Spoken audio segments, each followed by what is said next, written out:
let's start with UFC 281, Dean. Let's start with obviously with the main event with Izzy and then Alex Pereira. What is the chance? And I want to put it like this: like even off a caught kick, what is the chance that this fight at all ends up on the ground? Typically when you see two strikers and you think that it's going to be a stand-up war, one guy shoots. So I'm always thinking that a guy can shoot. I just don't know which one would shoot. So I don't think that there is a good chance that this fight ends up on the ground. I think this really does come down to a kickboxing match, one that I think Izzy is going to try to, I think Michael Bisping said that he thinks Izzy's going to be more aggressive and not as defensive. I don't agree with that. I think Izzy's going to be even more defensive. I think he's going to be even more slick, even more try to stay away from Adesanya even more and try to catch him, get him reaching. So I think that I don't see this fight going down to the ground at all. I think that if unless somebody gets knocked down and they go down to finish, but I don't see this fight, somebody get knocked down and then somebody getting on top of them and then trying to pass guard or anything like that. I don't see that happening. I just see these guys just in a straight kickboxing match. So one more follow-up, if I may, which is, have you watched their first two kickboxing bouts? And if so, did you have any major takeaway from it? I did watch them. The big takeaway for me is the result, actually, and that's something that has to stick with Izzy, is that he lost to this man twice. And I know what that feels like because I lost to Kyle Uno twice. And in some part of your mind, you almost accept that maybe I can't beat this guy. Maybe he just has my number. But the fact that Izzy called for this fight is impressive to me. The fact that he said, hey, listen, I want to fight this guy. I need to prove that I can beat this guy. That to me stands out. And that's what gives him a chance, because otherwise, if they force this guy on Izzy, then I would think, man, there's no way Izzy could beat him because mentally he can't get past that barrier that he lost to him twice.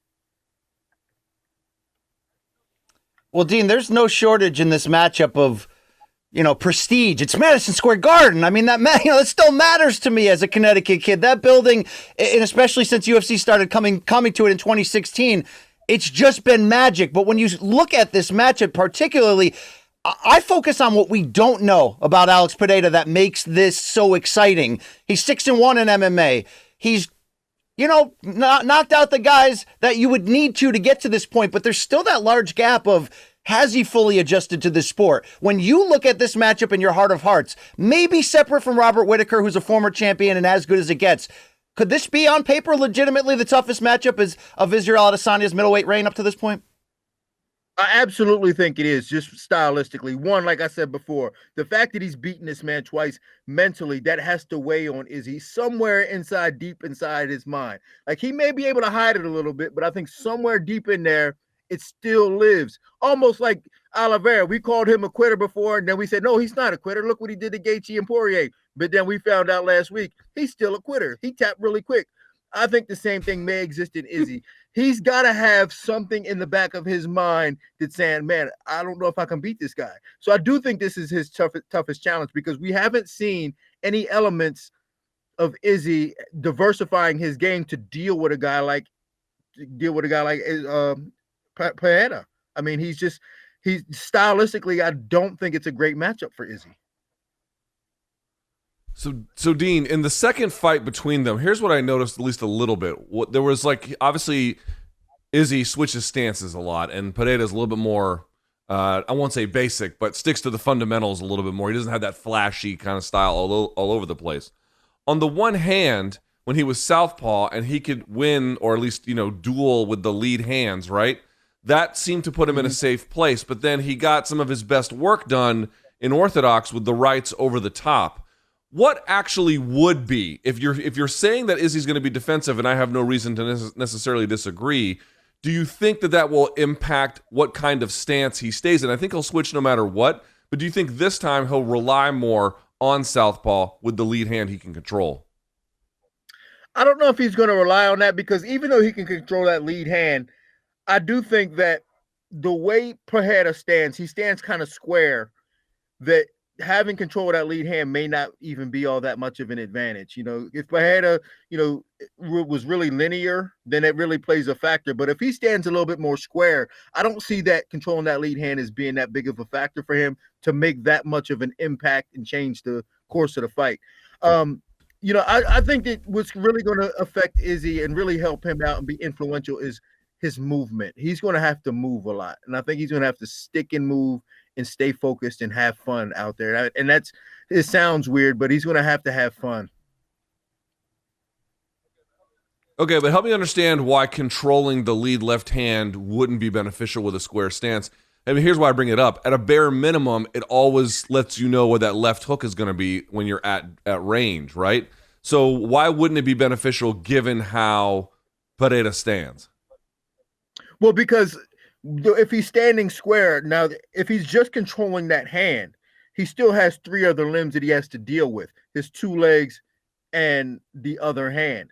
So just controlling that one hand, I don't think gives him that much of an advantage. Now, if he's standing totally linear to the side and he's controlling that hand, you can see everything coming from the back side. You can see everything coming from the opposite side. But if he's standing a little bit more square, he's not going to be able to see and control the leg on the other side, the hand on the other side, and then the leg coming from the lead side. Just controlling that one hand won't do it.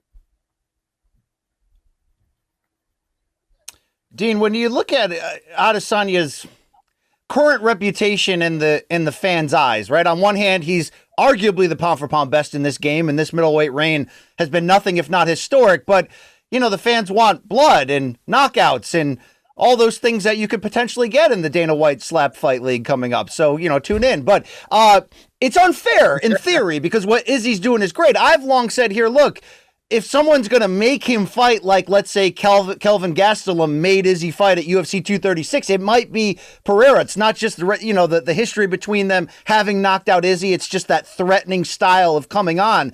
I think we all agree, like I said, it's unfair. But do you echo that the same? That if somebody's going to bring out that Izzy, who we've seen before, that Izzy who's going to stand and trade, counter you, but look to get you the hell out of there, that you have no concerns putting your money down if you're a casual fan on the fence. This is the fight. This is what's going to have to happen for Adesanya to win. Talk me off that if I'm a filthy cashier, which is probably the truth. No, I do think this fight is going to be a little bit more entertaining because Izzy's not worried about so many different aspects of the game. I don't think he's going to be worried about Alex Pereira shooting on him. So I think he can be a little bit more, I don't want to say aggressive, but I will say active. I think his level of activity will increase because he's not going to have so many different things to worry about. He's only going to have to worry about legs and hands coming at him. So he's going to be more active. So in terms of the activity and the excitement of this fight, I can expect it to be a little bit more exciting than his typical fights.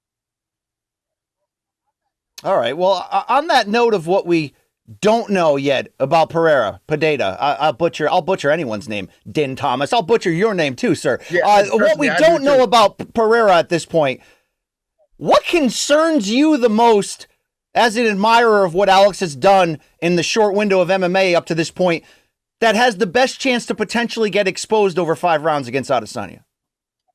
What everybody thinks is that his wrestling, we question his wrestling.